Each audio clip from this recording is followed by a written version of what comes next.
Welcome to Let's Talk Tunnelling, Episode 6. I'm Dallas Adams, the host, and today I have Peter Brownett. How are you, mate? Good as gold, mate. Yourself? Yeah, good. Firstly, thank you very much for coming along. Pleasure. I know you're on your break. You've Of sorts, yeah. come home and you've given me the opportunity to come on here and share your knowledge. No, so thank you very much. happy to do Appreciate so. it. You think Qantas should name a plane after me the amount of times I fly with them? So, Pete, we had a bit of a talk prior to coming on Let's Talk Tunnelling. The one thing that I wanted to clear up from my knowledge of you was your name, Buddha. Because, that's something that I remember you from when I first met you 26 years ago. Yeah. And then, obviously, you work with my old man, and he mentioned you as Buddha as well. So Yeah, that was Telfer. That was the good old days. I worked at Golden Grove. We did a shaft sink there just to get a bulk sample out, and there was a Spanish guy down the hole who used to call me El Gordo. And I thought, that's interesting. Turns out it was the fat one. And so a mate of mine, Paddy, decided that he'd fix it up and just call me Buddha, because Spanish was also, well, El Gordo was also Spanish for Buddha, so it sort of stuck after that. So, yeah. But do many people know you nowadays as Buddha? There's a few of the good old days. There's a few blokes from the good old days. There's some that they know that I'm called Buddha, but they don't call me Buddha anymore. Yeah. Getting a bit old for that stuff now. Yeah. But good one. So being with the IC, independent certifier, they sort of have to show you a bit more respect than the good old days when you're just one of the boys down the hole. I was talking about that the other day, actually, about nicknames, and tunnelling's pretty good at giving someone a nickname, isn't it? So. Oh, we had one guy there, we called him Emu, because he'd eat anything. He would start, the plastic straps off wrapping. He would have that hanging out of his mouth like a wheat stalk. And within an hour, it was gone. He would chew on earplugs. Within an hour, it was gone. Yeah. And he didn't spit them out, so we're not sure what happened to them, but yeah. But that's just another example of a nickname. Yeah, that's right. What's the funniest one you've heard, you reckon? Well, that'd be up there with them, but... Yeah, I sort of got used to the Buddha thing for a long time, and then I got off it for a while. I couldn't care less what people call me, as long as it's not late for breakfast. Where are you working at the moment, Pete? Where's... I'm on North West Rail with the independent certifier in Sydney. Yep. The two TBMs I'm on have broken through now, so it's just all cross passages and concrete and just little minor defect repairs and stuff like that. Working with very good people. I must admit that there's... One thing about this industry, there's not many blunt picks. There's a lot of good blokes out there, and it's a pleasure to work with them. So That's one of the things I do. I love what I do, and I do what I love. And I'm amongst good people, so that makes it even better. Can you just give us a rundown of your role then, please? Well, independent certifier is basically like the taxpayer's representative. You have the contractor, and then you have the client. So our job is to make sure that the taxpayer gets value for money, and we just keep people honest, and I'm very, very lucky. I suppose over the years I've managed to get a bit of respect, and a lot of the young engineers I work with, they're good people, and they know where the benchmark is. So it does make my job easy. When you say you're lucky, because like I said, we had a bit of a chat earlier, and I sort of had a bit of a rundown of where you started. You must have been a bit of a clever fellow though to be able to sort of get where you are now, considering you started at the face. I never got past year 10 or the fourth form, as we called it then. Dad was an alcoholic, and he wasn't a friendly guy when he was drunk, so school wasn't really an option for finishing for me, but I don't begrudge him that. That was his life. He had a tough time in the war, like most people did, and it hardened him up, or it left him a bit bitter and twisted. And you play the hand you dealt and you move on. I suppose I could have gone on to uni and stuff like that, and a lot of people think I'm an engineer, but I'm not. I'm just a grassroots miner like anybody else, and who's done bits and pieces and ended up where I am. So where are you from then? Where did it all start for you? I grew up in Broken Hill. Dad was a shoe store owner, and I looked at the family tree a while back. Bootmakers back to the 17th century, and I didn't go any further than that because you had to pay. But it was. I sort of broke the mould. But I was growing up in Broken Hill. I know people think Broken Hill smells like a funny place, but those smells were fascinating to me as a kid. And I promised my father I'd never go underground because they used to have a fatality every year on average, and it used to tear the town apart, and Dad didn't want me in amongst all that. So I took a job as a mill operator in the mill, and then one day the boys snuck me down the hole for a look. I got down to the 19 level at the old zinc corporation, absolutely fascinated by it. I fell in love with it. I had to get down there. So in order to get underground, I had to leave Broken Hill, which I did, and I've been travelling around ever since, and I'm finally here back in Brisbane, and this is where I want to basically retire. All right, so your first mine then? Well, because that was mining, obviously. Oh yeah, my first mine was the old zinc corporation in Broken Hill. That's long gone now. It's got some other name, or I'm not even sure if it's still functioning. But my first actual job as a miner of sorts was at the Peak. I was a shaft sinker for a while, and then they realised I had a winder ticket, so they shoved me in the winder. So off I went somewhere else, and I ended up. I've been around. I did a bit of shaft sinking, winder driving. Can you explain shaft sinking? What's Well, basically, they draw an X on the ground, and you've got to go down 900 metres, 1,000 metres, or whatever to get to the ore body. And the winders are the machines that lift the big kibbles of dirt out. And so the boys are down the bottom, they drill and blast, and they load the dirt out. And the winder drivers will go up the top. It's a pretty easy job by some standards. It was very stressful for me. So bringing a kibble up, meaning a bucket? Yep. So crane operator? Basically a glorified crane operator, yeah, but your rope's 900 metres long sometimes.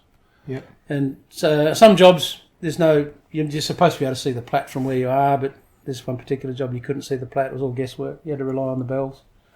Hang on, well, let's go into this. So you didn't have a dogman down the bottom. What's to go with these bells?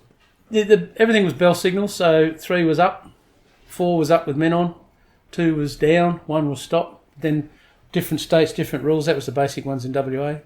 Golden Grove I was at Golden Grove as a winder driver on the shaft sink there, and then I ended up. I managed to wheedle my way into a shaft sink in New South Wales at Cobar.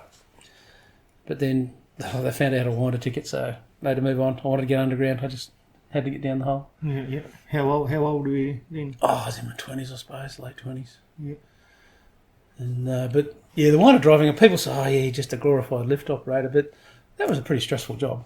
I wouldn't wish that on anyone. Yeah.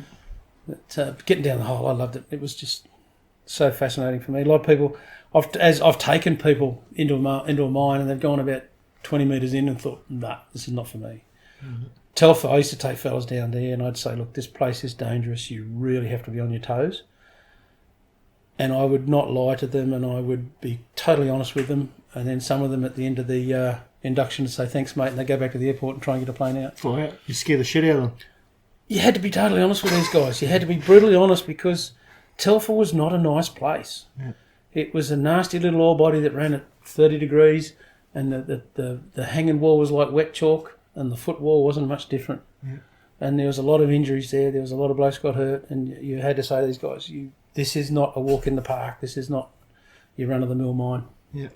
Well, it was in Telfer that I first met you, 1993. Actually, I came over, I was straight out of school, but you took me for one of those little tours. You didn't scare me because I did come back. You're still around. Yeah, it's still around. So it actually probably encouraged me to come into Telfer and work a lot smarter. So you definitely helped me, and I do remember that actual tour that you took me on.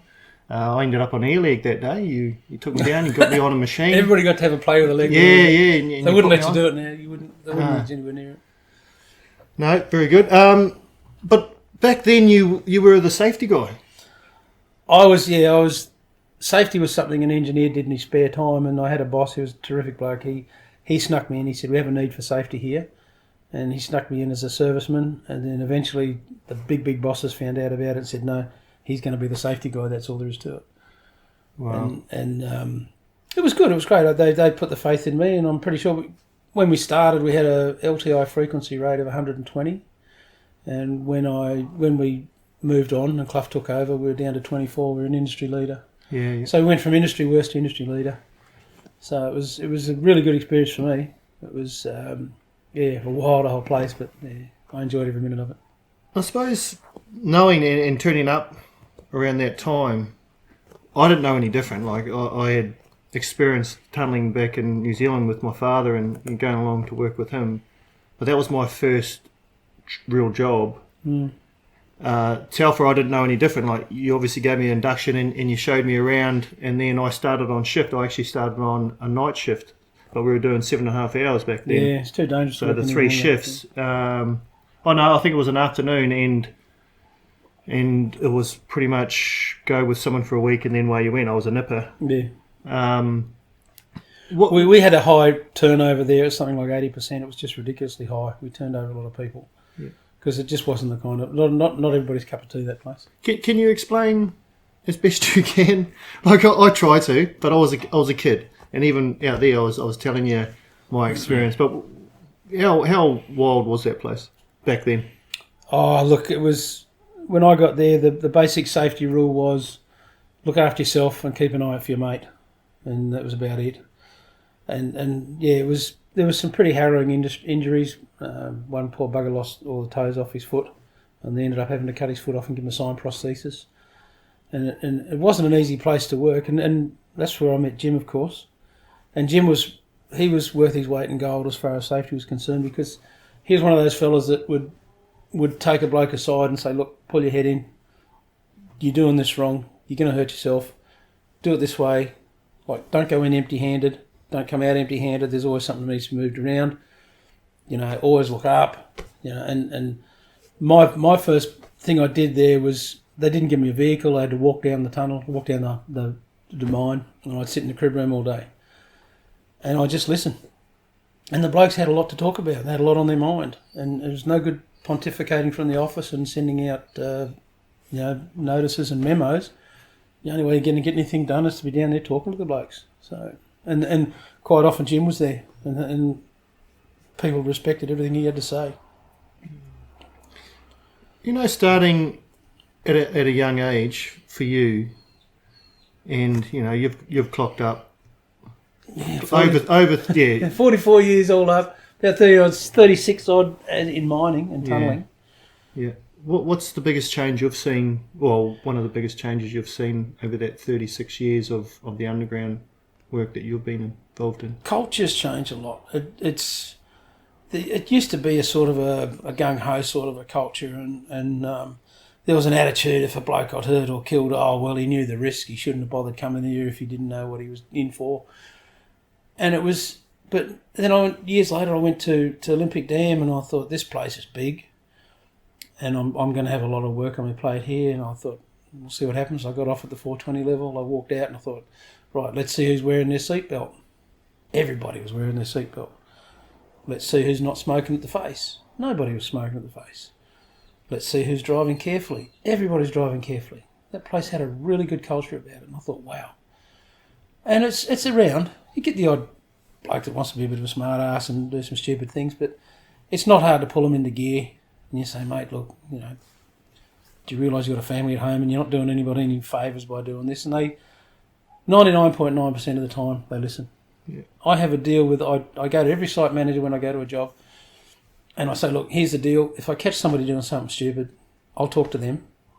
And if they tell me to stuff off, then okay, I'll go up the food chain till I get to you. And I've never had to get to a site manager yet. The blokes have been pretty good. Plus I was, you know, like I said, I'm not an engineer. I was one of them at Botany gas caverns. We negotiated some really good outcomes there. I ended up being the union rep there, and we negotiated some really good stuff without any kind of strong arm tactics or anything like that. And and that's flowed on to that now. The tunnels are getting pretty good though nowadays, and I don't think they should be complaining, that's for sure, because they get a lot more than I do. So let's talk about tunnelling then. What was your first tunnel job? My first tunnel job was at Bondi Ocean Outfall on a road header, not unlike this one here. It was an old ICOF, and it was... I went in for this bloke, said, go and talk to this manager, go and talk to this bloke, see if he'll give you a job. And I went in and he said... So what were you doing then? Were you just hanging around in bloody Bondi? I'd been shaft sinking in Western Australia. Oh, yeah. And I enjoyed the booze too much, so I thought I've got to get out of there. So I parked up in Sydney for a while, and I was working in a rubber factory, sticking little bits of rubber to big bits of rubber between real jobs. And they said, this bloke rang me, I said, go round to Bondi Ocean Outfall. It's under the old Bondi. It's Bondi. So nowadays we've got Facebook and we've got this bloody shit like this. Yeah. So back then, what was it, newspaper, or you got a phone call, or someone knew you in town? Mate rang me up and said, he said, look, they're looking for a bloke here to drive a roadheader. He said, nobody's ever driven one, not in Australia. He said they've never heard of them in tunnelling. It's the first time ever. What were they doing? It was a deep... No. What were they doing prior to roadheaders? Oh, drill and blast. Oh, yeah, okay. I had one Croatian fella, he said to the boss, let me do the face. Fish and chip shop disappeared one day. Overcharged his face to buggery. But that's another long story. Yeah. So, but anyway, so I went out with this guy and I said, yeah, I could do it. He said, what makes you think you can do it? I said, I've driven winders, I've got a gentle touch. And I said, I think I can do it. And I thought I'd blown the interview. And he said, you got any references? I said, oh, yeah, I could dig up a couple. None of them says I'm a... And he had a giggle, and I thought, well, I've blown the interview, who cares? So a week later, he rings me up and says, would you mind popping in? Do you want to start with us on Monday? Oh, okay, no worries. So I thought, okay, at least I've got a job pushing cables or whatever. Should be right, I'm in. I've got my foot in the door. And I turned up and there's this roadheader parked at the portal. Everybody's, oh, you're the new bloke. Here you go. What am I doing? Oh, the boss will be here soon. So the boss turns up and I said, what am I doing? He said, you're driving that. I thought, oh, Jesus, I've bluffed my way under this bloody thing. Now I've got to prove I can drive it. So who's going to show me? He said, Hans and Klaus, two German, a German fitter, German sparky. None of them could speak a word of English. Me couldn't speak a word of German. We're underneath the old Bondi rugby club pitch, and all they want to do is get down to the beach and check out the topless women. So I had to learn to operate this thing by sign language. 14 levers, lever there. No computers and joysticks. We had a laser on the side of the wall and a broomstick with a paint mark on it. So that's when you got your depth right. And then to mark up the face, the surveyors would give us to put two plumb bobs in. So we'd tie the plumb bobs in, and then we'd over, bloke stand up the face. No rock bolts. The ground was that good, nobody thought we needed rock bolts. They've gone back and bolted it since, I'm sure. But anyway, there's a dot, okay, and then we get the broom handle. There's your face, I get your piece of paper out, there's the offset, so many mil, okay. There's your centre. Then you'd cut 800 mil or a metre and go back and check it all out and trim it up and start again. And then hopefully it was all good when the surveyors come through for the as-builds. But yeah, it was fun. It was the machine was something like $2,000 a day to hire. In those days, a lot of money, and they could not operate it for any more than 12 hours. So the boss's attitude was, it's going to run for 12 hours solid. So I'd come in half hour early. I'd drive it for 12 hours, and then I'd do my pre-starts, drive for 12 hours, do my post-op checks, and then I'd go home. So in the wintertime, I was going to work in the dark, coming home in the dark. But I just loved it. And then I started getting these miscellaneous adjustments in my pay because they couldn't pay bonus. So I'd get $300 or $400 miscellaneous adjustments. What's going on here? And this bloke's looking over my shoulder. We get our paychecks. What do you got? How come you got $300 more? I don't know. We'll go and ask the boss. I said, how come we got $300 more? He said, if you have to ask, then I'll have to take it away from you. I said, no more questions. So they was looking after me. I got miscellaneous adjustments because head down, arse up. And I had a ball. I loved it. Yeah. And I left there and I went over to Western Australia, back to shaft sinking for a little while as a winder driver, and then, I did get back down the hole. Yeah, so, right. Yeah. So what happened? So continuing on into tunnels, like obviously you come up here to Brisbane, but prior to that, run us through your jobs. Oh, tunnel-wise, I did Bondi Ocean Outfall, the main decline, starting off. Then I came back for the actual outfall on the Dolly car. That was a weird piece of equipment. It was like a remote control winder with this train that ran downhill and around corners and all sorts of stuff to pull the dirt out. And it was pretty wild stuff, but it was fun. It was a good bunch of blokes. People like Manu Winatano, everybody knows him. He's gone now, poor bugger. He's a lovely fella. But he was a shift boss, and we were a really tight crew. We all got on really well. We'd chip in a few bob each week, and every couple of months we'd take hire a ferry and go around Sydney Harbour and have a few beers on the ferry. It was a really good crew. We really worked well together, and that's what made the job really good too. We were always looking out for each other. We had a few injuries.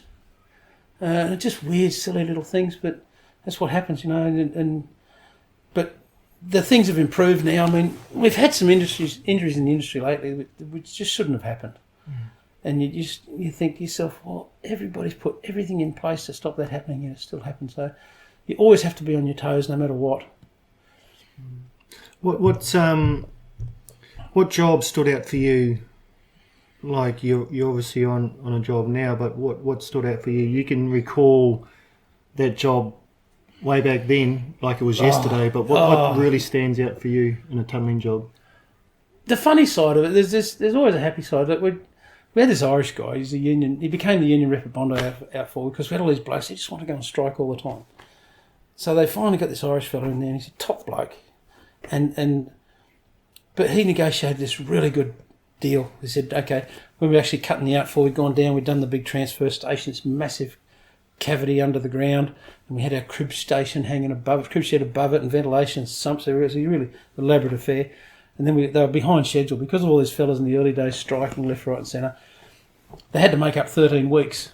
So they offered us this bonus system. And they said, right, if you get 50 metres, we'll give you $50 per man per metre. And then for every metre over that, we'll give you $5 per man per metre. And we're all thinking, yeah, that's good money in those days. That's pretty good dough. And then he said, well, what if we get a lot of metres? I said, oh, look, if you can get in more than 75, we'll give you $10 per man per metre. We got 93 metres the first week, and our meterage bonus was worth more than our pay. And they called him in and they said, mate, we didn't expect you to get those so many metres. We expected you to get 64 metres tops. He said, good, I'll go back and tell the boys that's all you want. Oh, no, hang on. So by the time we'd finished that, we'd made up 7 of those 13 weeks, and then they'd put us on a bonus scheme to retreat and concrete it in, and by the time we finished, we were ahead of schedule. Good. But there was a bad bunch of blokes early on, and it just made it bad. But like I had it, talking about safety. I mean, we'd come in on a Friday night shift, and we'd have to clean the floor. We'd lay all the rails during the week as we advanced, and then we had to concrete them in. So we'd clean the floor.